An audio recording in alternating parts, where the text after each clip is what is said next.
बिस्मिल्लाहिर्रहमानिर्रहीम। अस्सलाम वालेकुम। CS605 सॉफ्टवेयर इंजीनियरिंग 2 मुझे बड़ा शौक़ लगा कि ये सिर्फ मैं ही बनाता हूँ। 16 लास्ट डेट है, काफ़ी सारे लोग मेरा वेट कर रहे होते हैं, लेकिन काफ़ी टफ़ जॉब है, ये आसान नहीं है। ये 10 नंबर काफ़ी ही मुश्किल है। आपने सिर्फ नंबर लिखने हैं, जो आपको वो पॉइंट्स दिए हुए हैं उनको आपने जो टर्म्स दिए हुए हैं उनके नंबर लिखने हैं।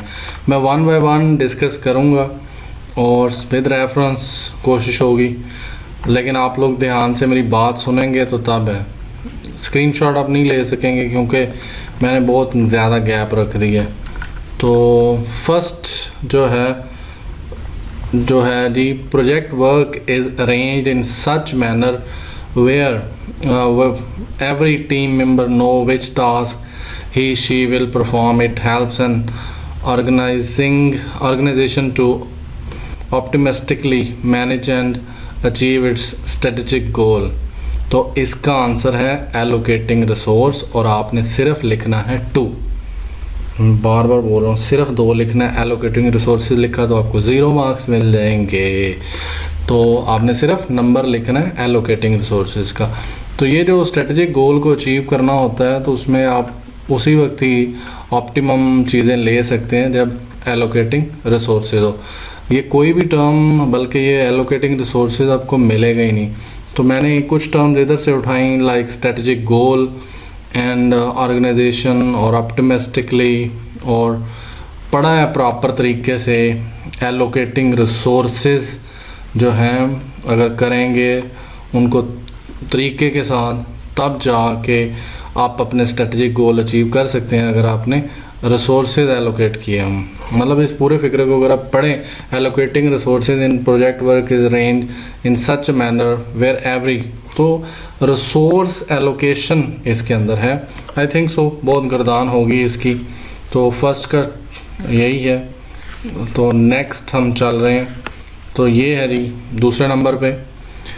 It is determining with the identification of effort allocating along the preset start date for task as it helps developing schedule for the project। तो यहाँ पे identification of effort allocation, ये एक वर्ड effort allocation, और इसको आप जाके search कर सकते हैं। ये आपको scheduling में मिलेगा, ये उसके अंदर है। एक ट्राई करके दिखा दूँ आपको। मैंने बहुत मुश्किलों से हर टर्म को बड़ी मुश्किल से सर्च किया है। तो एफर्ट एलोकेशन कुछ इस तरह का एलोकेशन ढूंढ के मेरी बस हो गई थी। तो इसके अंदर जाके फिर ढूंढना पड़ता है कि एफर्ट और वो कहाँ पे है। तो मैंने बहुत ज़्यादा जाके चीज़ों को क्लोजली देखा है। मैं आपको अब उस तरीके से शायद ना बता सकूं। अगर आपको मुझ पे बिलीव है तो आप ढूंढ लीजिएगा, क्योंकि मैंने बहुत ही क्लोजली जाके ये चीज़ें देखी हैं। Allocating along with the preset start date, तो आप इसको अगर सर्च करना चाहते हैं, अगर आप मुझ पे एतबार नहीं है तो आप इसको सर्च कर लीजिएगा। तो लेकिन अभी क्योंकि मेरे पास इतना मुश्किल है कि मैं इसको सही तरह बता सकूं, जो चीज़ मुझे याद है मैं वो बताऊँगा। तो ये जो रिसोर्स है लोकेटिंग वाला, नंबर 2 पे आपने सिर्फ 1 लिखना है और ये स्केजुलिंग नहीं लिखना। तो ये देख लीजिएगा इसको, और अपनी तरफ से भी सर्च कर लें। नेक्स्ट वन नंबर 3 के ऊपर आपने लिखना है schedule tracking. It consist of creating a linkage between the task and who will responsible for doing it. It required sequence of milestone. Schedule tracking में सीक्वेंस ऑफ माइलस्टोन होना ज़रूरी है। ये चीज़ इसके अंदर बहुत है कि आपने अगर ट्रैकिंग करनी है, और ये जब ट्रैकिंग करनी है तो हर टास्क, हर एक्टिविटी का आपस में लिंक होना भी चाहिए। It required a sequence of milestone and activities must be completed with in the. तो ट्रैक कर रहे होंगे, तो ट्रैकिंग करने का मेन पर्पज़ ही क्या होता है कि वो स्पेसिफिक टाइम के अंदर पूरा हो जाए। तो ये जो था ना सीक्वेंस ऑफ माइलस्टोन, ये आई थिंक सो मुझे इसके रिलेटेड कुछ मिला था, जो मैं आपको अगर मुझसे शेयर हो सके तो। सीक्वेंस ऑफ, चलें इसको सर्च करते हैं। तो ये सीक्वेंस ऑफ यहाँ पे आपको मिलेगा। सीक्वेंस ऑफ, मैंने वो काफ़ी सर्चिंग के बाद ये देखें यहाँ पे शायद हो सीक्वेंस ऑफ या माइलस्टोन के साथ वो था माइलस्टोन, इस तरह करके मैंने पहले सर्च किया। फिर माइलस्टोन्स कहाँ पे आते हैं, तो माइलस्टोन जब वो आएंगे यहाँ पे कि ये उसने बताया हुआ है डिफाइन माइलस्टोन, एंड देन यहाँ पे था I think so task set definition है, process model define milestone and deliverables. हाँ ये देखें, task and milestone define in the project schedule must be tracked and controlled. तो ये यहाँ से मैंने लिया था ये चीज़, और यहाँ पे उसने किसी जगह पे लिखा हुआ था माइलस्टोन अकम्प्लिश्ड इन स्केड्यूल डेट, और शायद आगे किसी जगह पे और भी सीक्वेंस के साथ भी उसने इसको वर्ड को यूज़ किया हुआ है। तो ट्रैकिंग के अंदर जहाँ पे आ रहा था मैंने वहाँ से इसको पिक किया। तो ये जो सीक्वेंस ऑफ माइलस्टोन और लिंकेज बिटवीन है, तो ये स्केड्यूल ट्रैकिंग है, ये मुझे कंफर्म है। मैंने कोशिश की है कि जो भी मेरी ऑप्टिमम कोशिश थी कि सारे सही हों। नेक्स्ट वन है कॉस्ट ऑफ क्वालिटी और प्रिवेंशन कॉस्ट, इसका है नंबर 4 के ऊपर आपने लिखना है 8, चौथे का आपने लिखना है 8। The intent is to avoid quality problem in the software product. It is associated with the process feature and product reviews and quality planning. अगर आप क्वालिटी प्लानिंग को सर्च कर लेना तो आपको पता चल जाएगा कि ये प्रिवेंशन के अंदर है। वैसे मैंने तो इसको अच्छा खासा सर लिया है, आप कहेंगे ये देखें उसने यहाँ से भी इसको बचाने की कोशिश की है, लेकिन क्वालिटी और स्पेस प्लानिंग करेंगे ना तो आपको मिल जाएगा।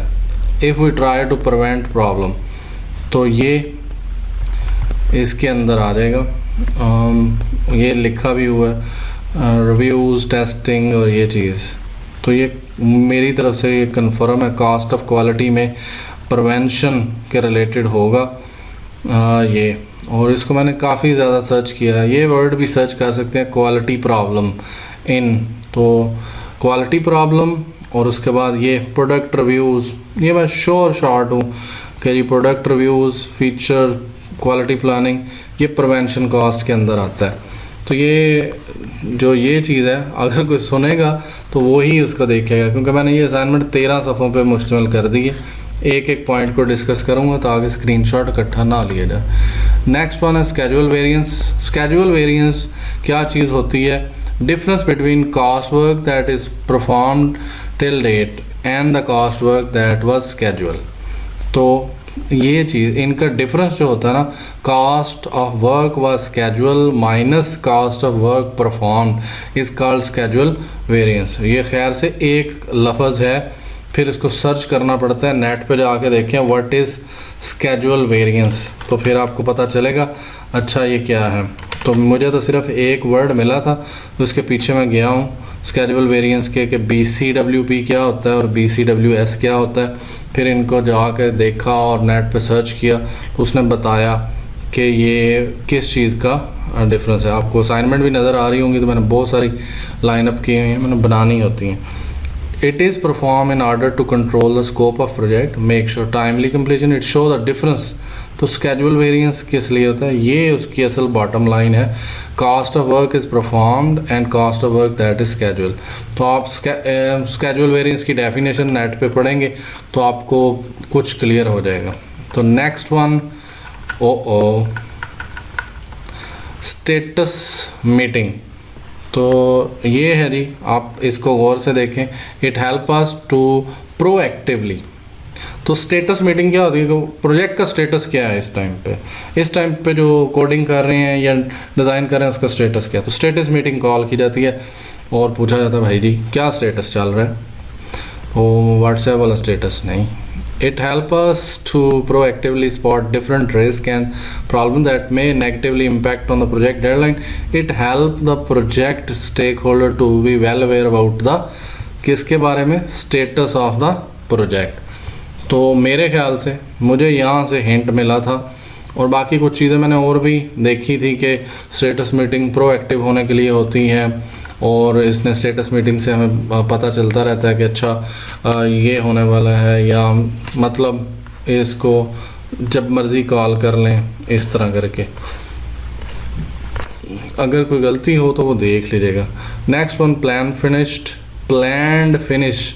तो ये बहुत ही ट्रिकी था, सबसे मुश्किल ये था, और I was even not figured out. बस बाकी सारे 9 पूरे किए तो 10वें की जगह बची, उसमें ये लगाया, लेकिन मैंने बहुत सर्च किया कि प्लान्ड फिनिश को जो है वो बुक के अंदर लिखा हुआ स्केड्यूल्ड फिनिश, और या फिर इसका होता है प्लान्ड फिनिश डेट या स्केड्यूल फिनिश डेट। तो इसको अगर आप नेट पे सर्च करेंगे ना तो फिर आपको ज़्यादा क्लियर होगा। और इसका मेन मकसद जो होता है ना स्केड्यूल फिनिश का, वो ये होता है, तो यहाँ से भी कि know the actual progress. Planned finish plan है ना, तो उसमें देखा जाता है अच्छा कब मेरा प्रोजेक्ट पूरा हो रहा है, the project compare to the planned work till date. तो ये एक लाइन है जो आपको बता सकती है कि ये प्लान्ड फिनिश है। और which are the next goal to achieve, why some are not even completed within a specified duration and we are मतलब आपको ये बहुत ही मुश्किल से नेट पे भी आपको नहीं मिलेगा। आपको सिवाय प्लान्ड फिनिश या स्केड्यूल फिनिश में एक जगह पे नज़र आएगा एक्चुअल प्रोग्रेस। तो ये चीज़ होगी। नेक्स्ट है widely and popularly used method which can be applied numerous time.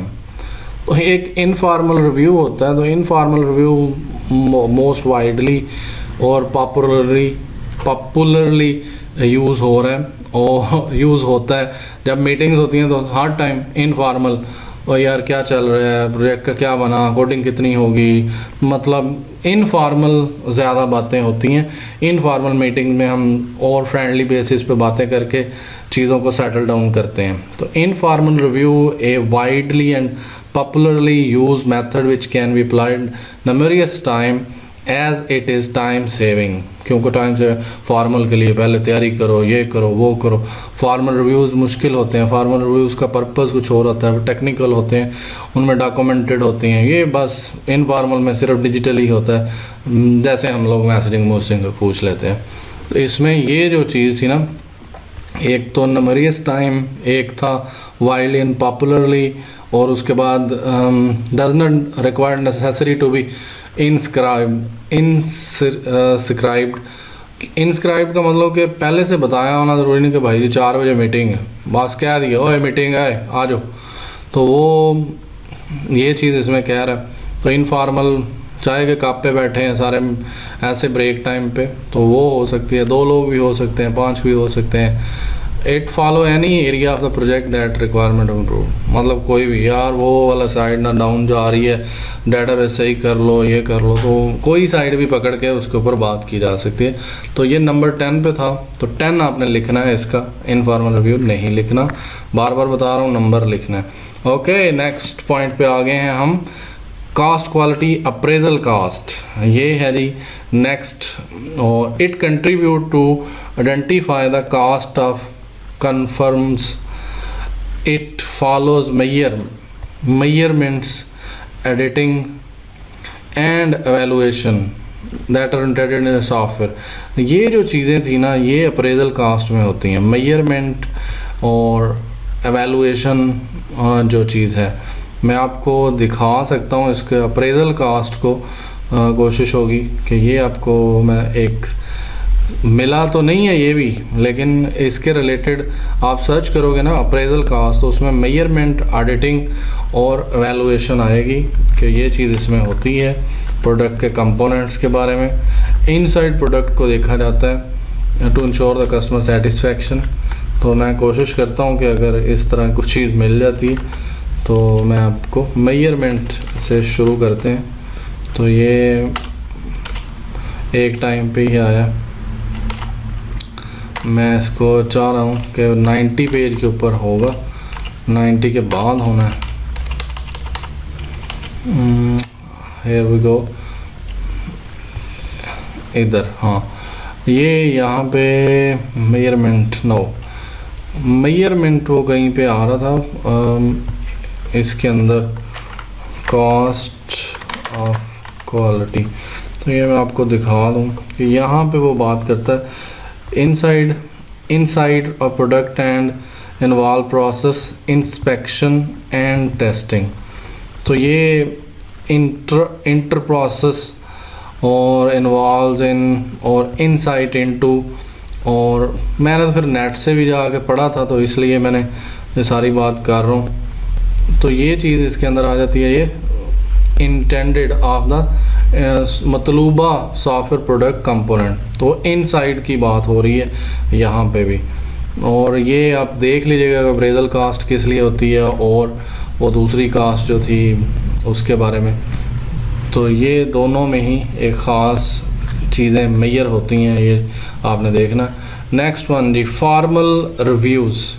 Formal review help to clarify whether internet software require any necessary changes and assessment is perform in conforms to requirement specification and project plan. तो ये जो चीज़ थी ना, आप formal review के बाद ये इतनी सी चीज़ लिख के, जिन बेचारों ने वीडियो बनानी है ना इसको देख के, तो वो ये वाली चीज़ लिख के ना अपना शो ऑफ करवा दीजिएगा। तो formal review conforms to requirement specification and project plan, इसको सर्च करेंगे ना तो फॉर्मल रिव्यू के साथ ये चीज़ें आएंगी नेट के ऊपर। यहाँ पे बुक के अंदर फॉर्मल रिव्यू में कोई चीज़ नहीं है, फॉर्मल टेक्निकल रिव्यू है। तो ये फॉर्मल रिव्यू का मेन पर्पस क्या होता है, what is the main purpose of formal review, अगर आप ये वाला सर्च करेंगे तो आपको ये लाइनें मिलेंगी। तो और इससे आप इसको समझ सकते हैं।